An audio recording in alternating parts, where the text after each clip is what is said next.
Some investors agonize over every single item in the pro forma for their deal. What's the vacancy rate? What could my rent increases be? Some people even try to project out what their insurance premiums might be year over year and how they're going to change. Some investors take a different approach. They say if it makes dollars, it makes sense. And they just focus on back of the envelope calculations and quick ways to try to analyze the deal.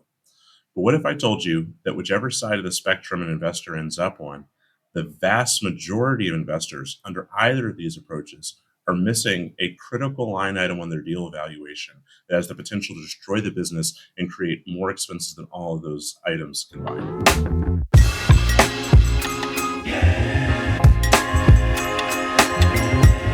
Today, we're going to be talking about turnover, one of the expenses that people don't factor in when they're creating their portfolio that actually is extremely important and makes a big impact. So let's begin by just talking about what is turnover expense and why does it matter. So a turnover is when a tenant moves out of the property and you need to get the property ready for the next person to move in. So you can have a turnover at a property for a variety of reasons. The most common reason, unsurprisingly, is that the lease ends. So when the lease ends, the tenant moves out. That's the most normal reason why you'd have a turnover. But you can also have a turnover because you negotiate for a tenant to leave because they're non-performing for some reason, or because you have an eviction or you have to force them to leave, again, because they're non-performing. Whatever the reason is, the house has to be put back together for the new tenant to be able to move in. That's sort of the core of what's going on with a turnover. So, to be clear and avoid any miscommunication, a turnover is related to vacancy because when you're doing a turnover, that means the house is empty for some period of time, which is a vacancy. But consider this example: the tenant moves out and you spend a week turning the house. It's a high demand area, so you have a new tenant move in literally a week later. Your vacancy for that property for the year is 1 week out of 52. That's about 2% vacancy. And it seems like your portfolio is crushing it. You can tell everyone you have 2% vacancy. But even though you had the property only vacant for that 1 week, let's talk about what goes into the turnover that you actually got to do to get it rented again. So, in a single family centric portfolio or one of these scattered site multifamily portfolios, a few things almost always have to be done when there's a turnover. So, number one is a deep clean. This is sort of after the turnover elements are completed, all the repairs are done. You have to get the property cleaned. Now, there's variation in what you can pay for a cleaning, but if you're paying a licensed company that does it professionally, you're generally falling in the range of maybe between $450 and $550 to have the property cleaned. I understand there's cheaper ways you can get it done, but this is sort of the typical price that you're going to pay for a licensed professional company.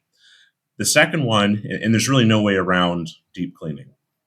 The second one is painting.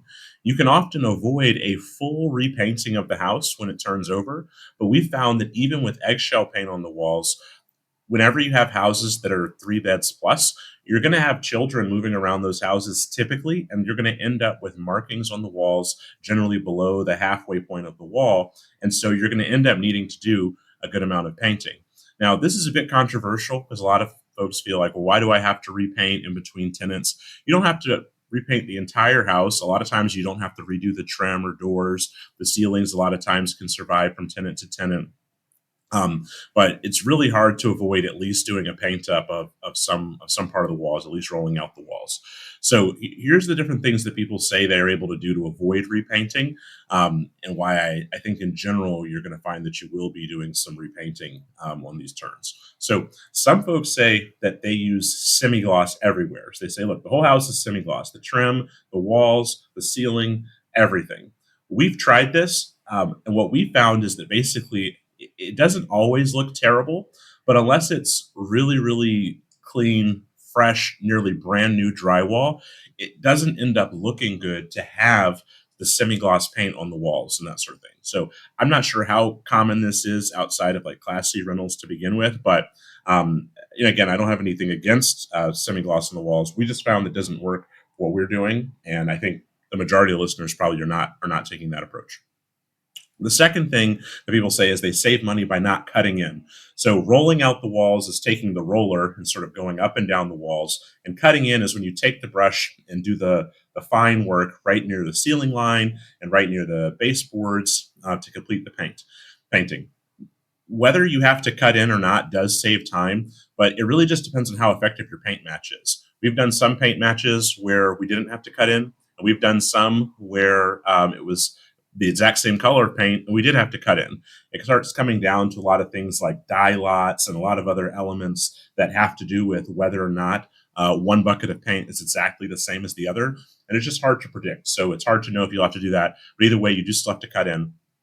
And then I'll tell you that we've had a handful of turns where we were just able to clean a few spots on the walls and repaint one or two walls.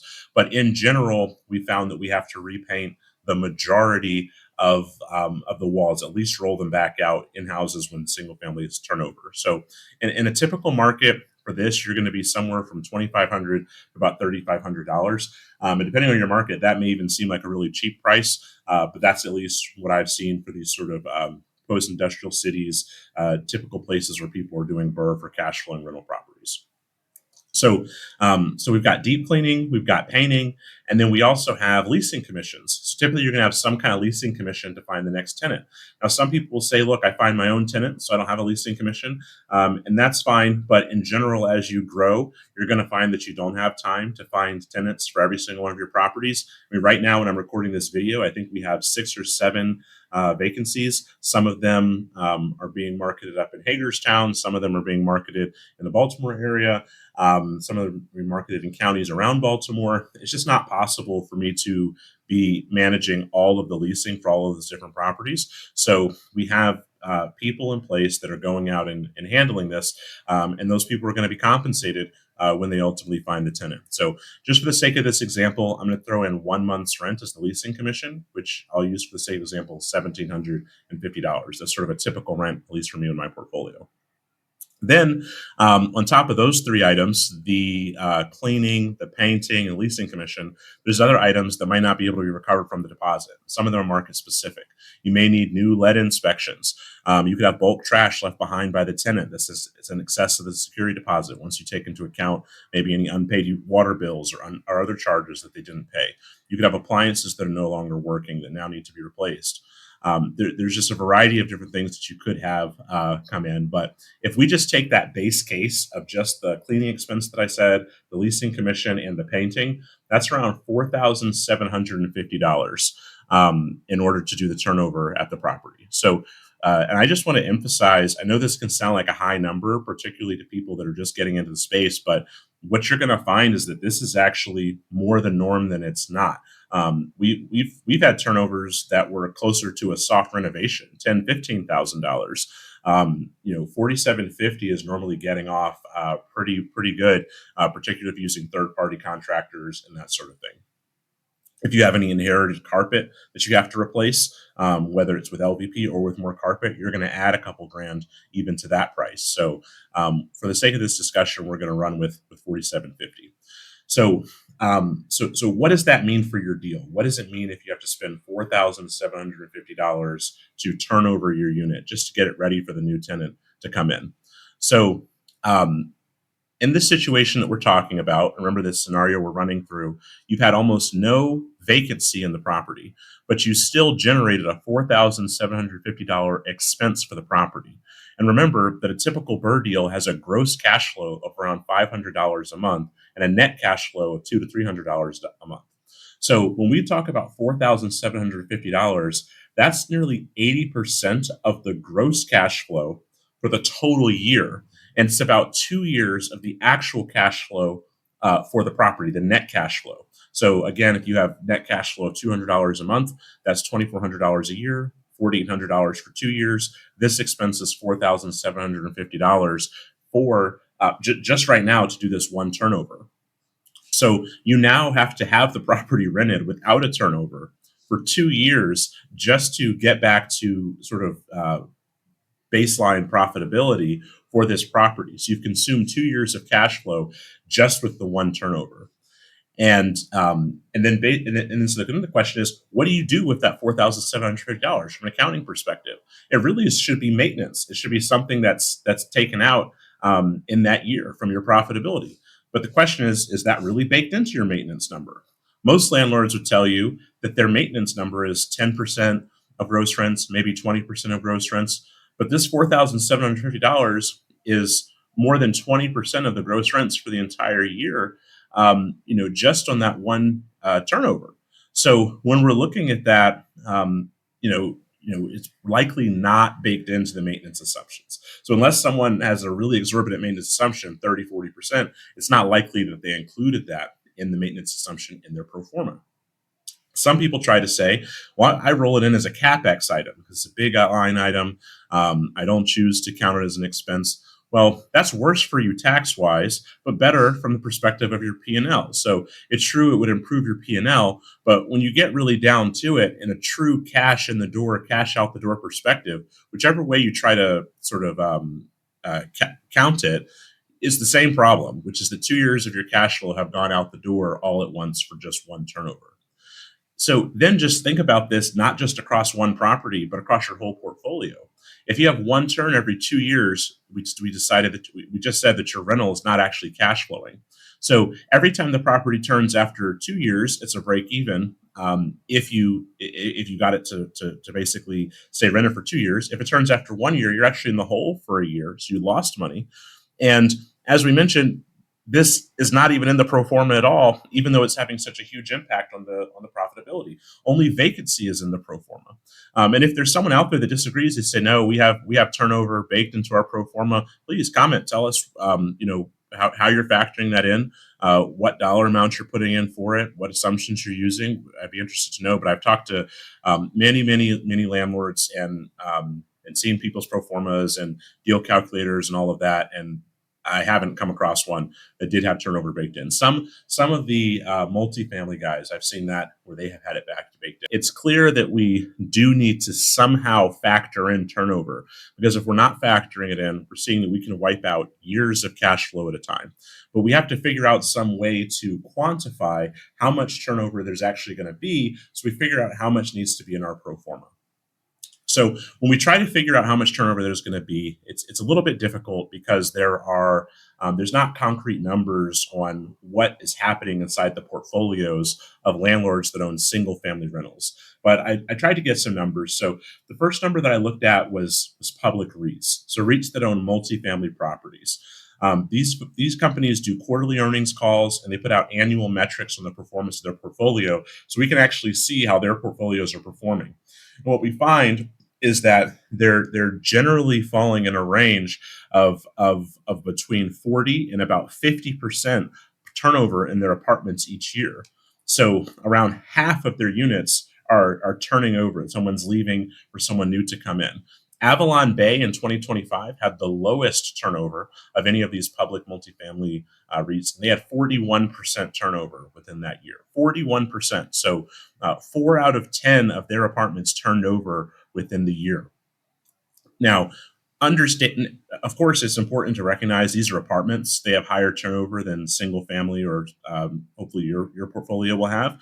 But we do still need to figure out what number to use. So I did some additional research, and certain groups like Invitation Homes, which is the single largest single family REIT, they also have numbers on their turnover, and their turnover for those types of groups was generally falling between 22 and 28%. So for the sake of this discussion, we're going to assume 25%. So if we say you have turnover of 25% of your portfolio, that means across a 4-year period, you're replacing every tenant in the portfolio, or roughly 1/4 of your portfolio is going to turn over every year, not in a bad year, in a general year.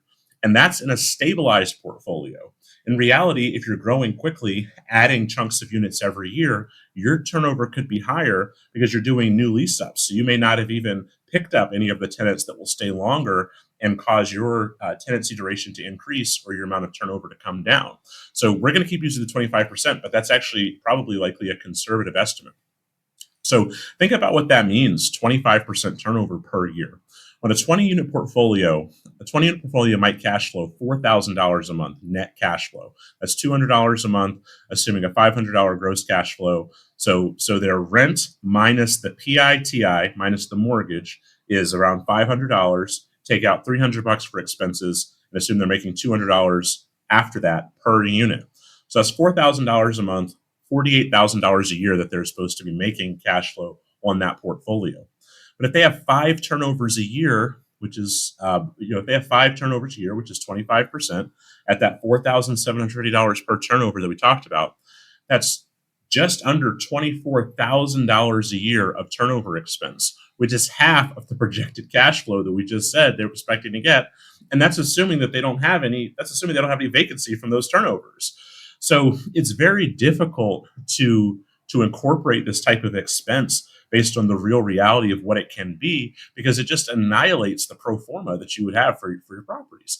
And that's why people basically aren't factoring it in to the extent that they should, because the numbers would be so extreme that people sort of rule them out and say, oh well, that's not going to happen to me, and that sort of thing. These are the real numbers. This is really what you're facing and what you have to find a solution around. The math continues, whether you do 40 units, 100 units, however many units it is. The point is, if you don't address this turnover issue, it's going to obliterate whatever the projected cash flow has been on your unit. So beyond this as well, a lot of turnover, or sorry, when you don't have a way to control the turnover expense, it has other effects within your portfolio.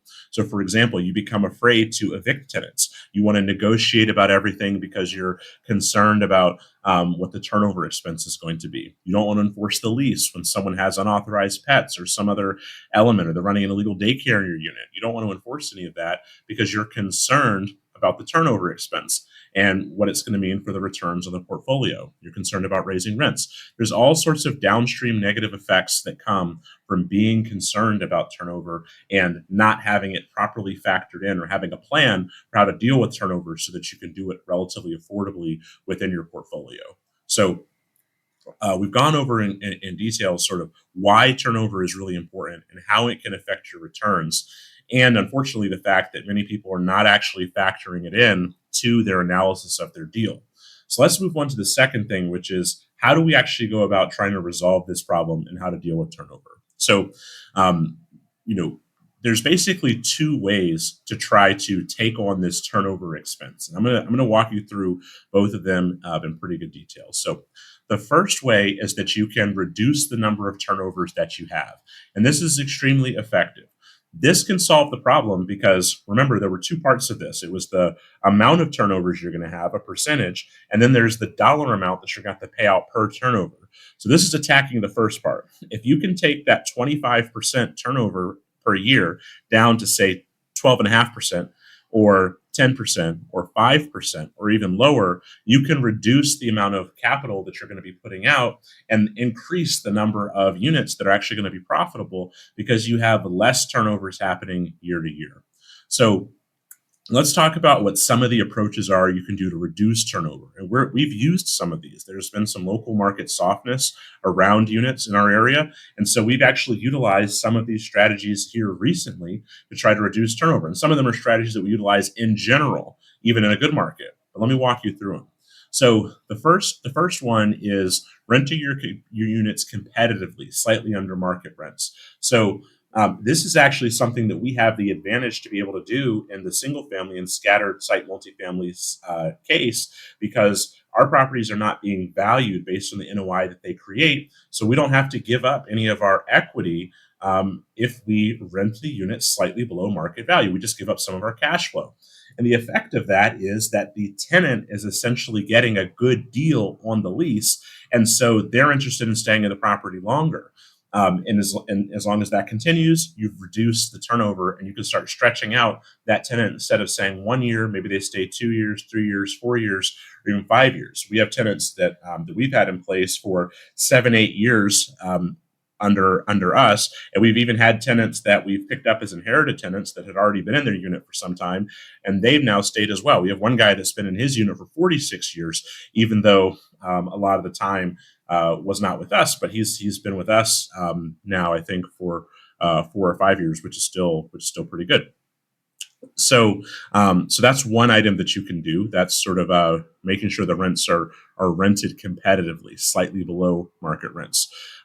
Related to that is you can avoid rent increases on good quality tenants or do lower rent increases.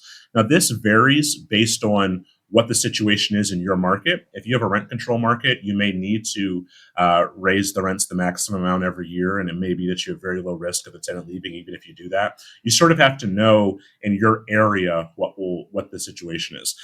In my market, the majority of the time, it does pose a risk if you start raising the rents because rent growth isn't as consistent year to year. So if you raise the rents every single year, you're eventually going to be outpacing the market. So what we do is, in general, we only do small or no increases if it's in currently sort of a soft market, and then if the rental market is very very strong, then we'll go with a modest increase year to year. So that's how we approach that, and it helps us increase our tenant retention. You can also increase tenant retention by fast response times to maintenance and making sure that you have quality tenant relations. That's fairly self explanatory. And then also making sure that your properties are renovated to a standard that's competitive to the market. It's important to make sure that, if everyone else in the market has granite and LVP, you want to have granite and LVP, or you want to have a rent that reflects the difference in condition. You don't want to be in a situation where the tenant feels like they're paying the same or more and getting less. You want them to be getting the same or more and paying the same or a little less. And that's how you create a dynamic where they're likely to stay. You can also reduce the amount of turnovers that you're going to get by screening your renters effectively. So you sometimes are a bit limited in terms of what screening you're allowed to do within your locale. Obviously, the most important screening is making sure that they have the means to pay the rent, because then you reduce the likelihood substantially of them becoming an eviction. So there's that, which is pretty straightforward. But there's other items that we are excited to see when they're on an application. Now, we don't use them as criteria because for a variety of reasons, but we are excited to see when a tenant has lived in one place for a very long time, or they've had a job for a very long time. Those are strong indications of a tenant that's likely to stay in an area for a long time, or they already lived in that area and sort of know the area. So those are all things that we're excited to see, even though they're not part of our screening criteria. Additionally, another approach, number six, is making deals with tenants who might otherwise leave. This one is a bit controversial. A lot of landlords feel like, oh, I'm not doing anything, for them except sending them a rent increase. We don't take that approach. We'll work out a deal with a tenant if they're considering leaving, particularly if we can work out a deal for something that is to our benefit as well. For example, we've put in gravel parking pads in the rear of properties for tenants at the renewal to secure a 2-year renewal.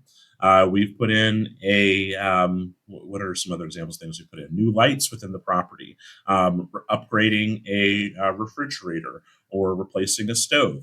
We've done things like this that ultimately increase the future rentability of our property, and it's really spending money for ourselves, because if that driveway is still going to be there, they're not going to take it with them when they go somewhere else. So that parking pad. So if you can find small things like this, what we say is it's cheaper than turnover. If I have to go if we spend $1,700 to put gravel down in the rear of a property, remember it was going to be $4,700 to have a turnover, and there's no guarantee that we're going to get a better tenant on the back end of that. So you have to start thinking strategically about what's more important and what are you trying to optimize within your portfolio. And for us, a huge part of it is turnover that we're trying to optimize for. So there's a lot of stuff that we're willing to consider that another landlord might not. And then finally, this is the most extreme. We turn to this the least often. Is sometimes we'll negotiate a different rent price with the tenant if they're seriously considering leaving, in order to keep them from leaving or keep them there longer. So we don't do this one as much because it's a bit of a slippery slope, where if the tenant gets used to the idea that they can negotiate and just say they're going to leave, you can have this negative cycle where you can never get the effective rent of the property. But we've even reduced rent for a tenant for a period of time for them to not exit the property. So, as an example of this, we had a tenant who was in a 3-bed house. They wanted to go to a 2-bed house. We didn't have a 2-bed house available at the moment. So, what we did is we got them to do a 6-month extension, reduce their rent down to the 2-bed house rate, because we knew that we had a 2-bed house coming up that we were going to be able to put them in, and they were a really quality tenant. So we basically took a slightly lower rent, I think about $200 less for 6 months. So we lost $1,200, but and then we saved having a turnover right at that moment. But then when they do move out at the end of the 6 months, now we have our turnover, but now we've secured a quality tenant for the two-bed house, reduced the vacancy for that property, and kept a really quality tenant in our portfolio paying rent that we have experience with and we know we can rely on as a tenant. So you can really be creative about how you approach these situations. And just in general, the main thing is to make sure that you know what you're optimizing for. That's the main thing that you're trying to keep in mind when you're working through this. So those are about 7 different ways. I lost count a little bit as I was working through them, but about 7 different ways that you can reduce the percentage of turnover that you have within your portfolio. And if you're able to do that, then you create a situation where your overall turnover expense is lower. And it allows you to get away with more the fact that you probably didn't put a 25% turnover rate into your numbers.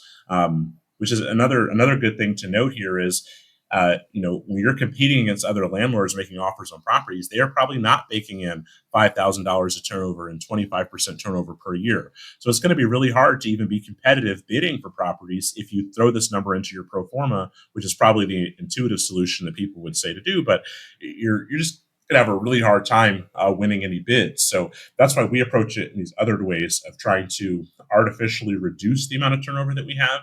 And then the second way, which we're about to talk about, is reducing the cost of actual turnovers as well. So remember, there's two sides of this: the percentage of turnovers you're having and the amount per turnover. We just talked about how to reduce the percentage of turnovers that you're having. Now we're going to go to how to reduce the actual cost per turnover. So imagine a situation where instead of $47.50 per turn, you're down to $1,000 per turn or $1,500 per turn. You can see how that scales out into a big impact on your portfolio and allows you to be, to recover more of that money that would have been paid out. So just as some success stories, we've had a couple turns that were only $400 or $600 in the last couple of months.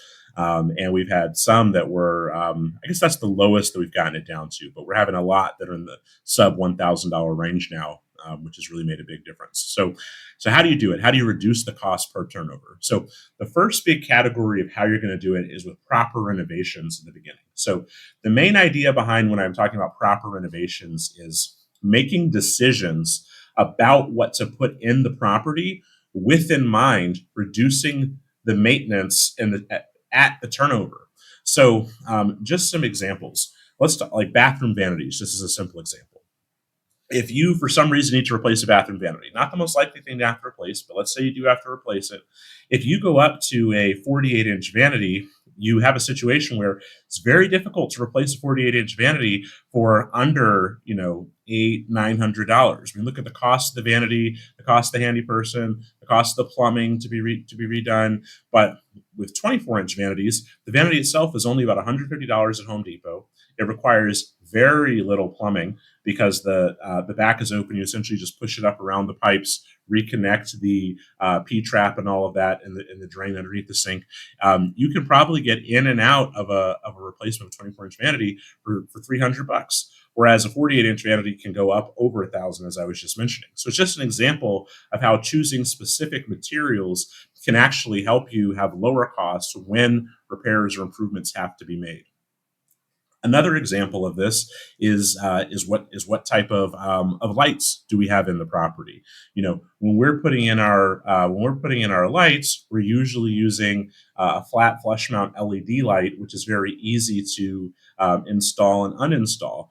When we're doing our recess lights, they are recess lights where there's basically a connection box that can easily just be, I think it's called a Wago connector, and you basically stab in the wires into that. So you can easily replace the actual lighting unit itself if for some reason it goes out or is defective or something like that. So making these types of decisions can make it easier for you to replace things if the tenant does something that breaks those things.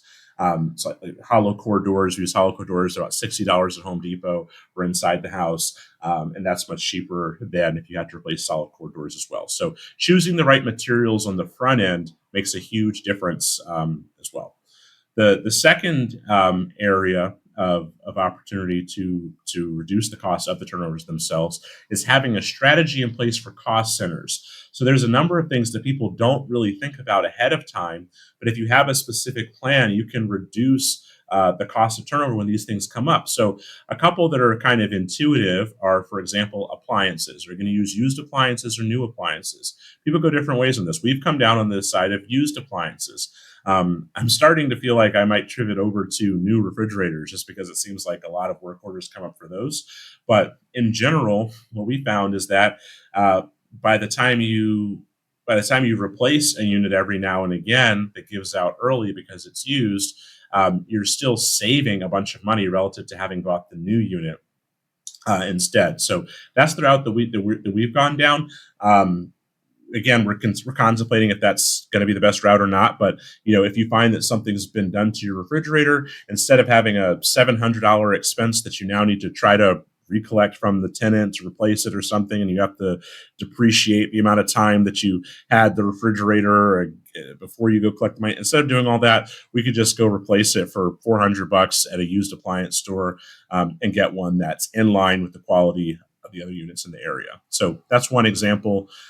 If you're in an area that has lead certifications, we remove the lead from the majority of our properties, so we don't have to do new testing in between tenants. So that saves money. That's another strategy. Here's one that people don't think about: stairs. So when you think about stairs, what type of material you're going to have on your stairs. If you want to put LVP on your stairs, that's possible. It requires a little bit more skill from your installer. So if you go with the LVP, you can do that, but it's also relatively slippery. So you have a bit of an issue there. Then you also have the option of just staining. What some people do is stain the tread and paint the risers. You can do that, but when you want to stain the treads, if the wood is not basically new tread wood or extremely clean, it's never been marked up, it ends up looking pretty terrible when it's stained. So what some people end up doing is putting carpet on stairs. The problem with this is that, at least in my market, it costs around $500 for a run of carpet just to go down the stairs. And that's fine if it makes it through several tenants, but if it doesn't, which it often doesn't, now you're replacing that carpet, and that's $500 added on to the 4750 at each turnover. So we found a really effective solution, and it works because in our market, it's still seen as a mid-grade level finish, is painting the stairs. We're able to paint the treads black and the risers white. It ends up with a clean, nice finish that is, again, well within the range of quality mental grade in our market. So that's what we go with. And then that allows us to simply touch that paint on stairs in between turns, which reduces that cost from $500. It feels almost zero to us because we have paint in stock, but I guess there is some cost for the paint and that sort of thing. It's probably less than $50 instead of 500 on each turnover. So that's one. Carpet in general, if you invest the money up front to put in things like LVP, you won't have the issue of needing to replace carpet, which adds another 1,500 to 2,000 plus to each turnover.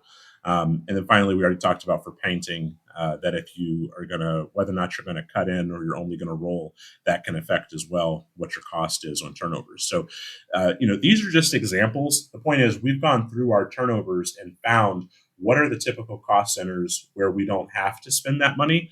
And then when we found those things, we went through and sort of renovate our property on the front end and make decisions that allow us to have the lowest cost when we encounter these problems on the turnovers. So those are things that have made a huge difference for us.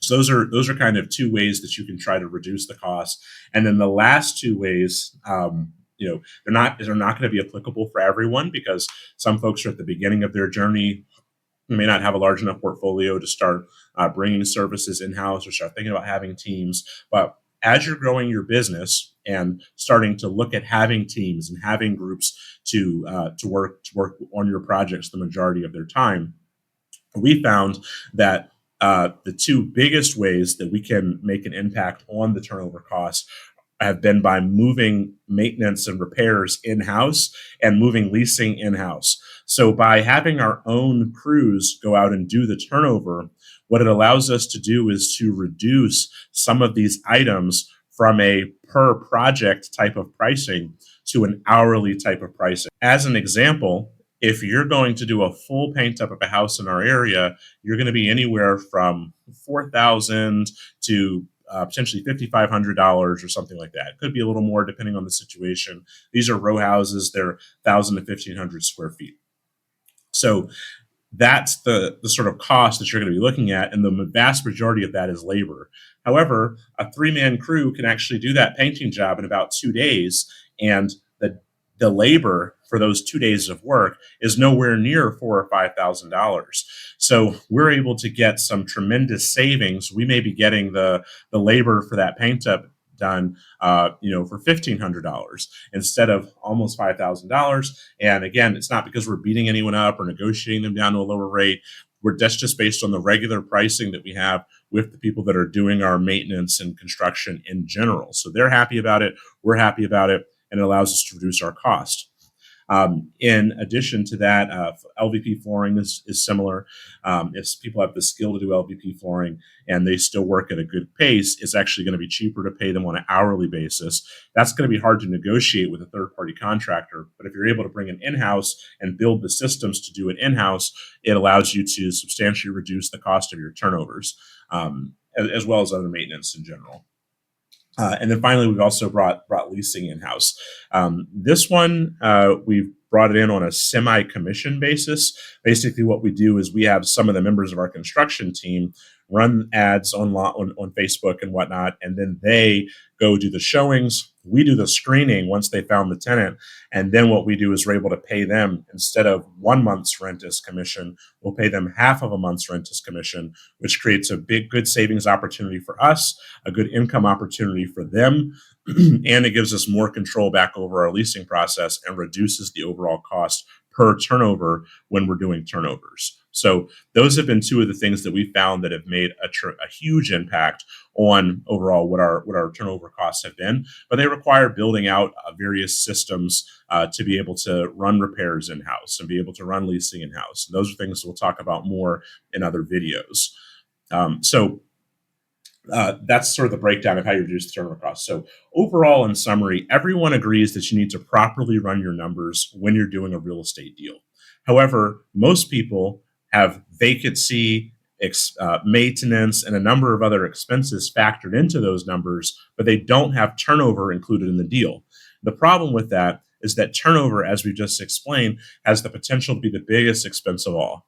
Don't get me wrong, a horrible tenant is worse than a turnover. But that's mainly because a horrible tenant ends in a turnover and vacancy as well.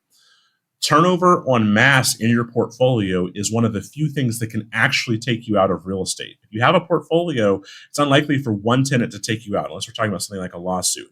But a bunch of turnover in a year where you don't have the cash to cover it, that can actually take you out or force you to have to give up equity or sell properties in order to get through it. So whatever you decide to do, you need to have a concrete point of view about this issue of turnover and how to reduce the turnover in your portfolio. For us, we lean heavily on reducing the cost per turnover and trying to reduce the number of turnovers that we have. But whether or not you can bring maintenance in-house and attack it from that perspective, you should at least find some of the strategies that we talked about or other strategies to try to reduce the cost of turnover in your portfolio, whether that's leasing under market rents or solid upfront renovations.